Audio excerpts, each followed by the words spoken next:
Den er streg den samme. Det kan godt være. Ellers sætter du et hak i tvivl, så kommer vi tilbage til den.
Kan du lige forklare, Håkon, hvad du laver? Du er bare sådan kort. Jeg ved ikke, hvordan jeg skal beskrive det. Jamen, bare sig, hvad det går ud på, det der, du laver nu.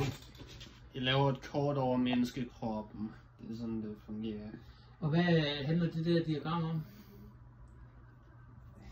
Altså, du er mere eksperten på det her område. Ja, det ved jeg godt, men hvad vil du selv med dine ord sige, at det handler om?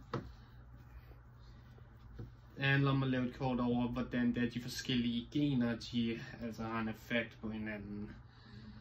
Og det der handler om Alzheimer's disease, kan jeg se.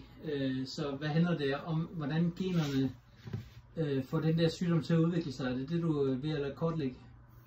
Ja. Ved du, hvem der har lavet diagrammet? Nej. Ved du, hvilket land det er fra? Egentlig ikke. Ja, der er et JP. Det er i Japan. Ja, det er Japan. Så du sidder og kigger på et diagram fra Japan og putter en database her. Ja, fedt. Tak for det.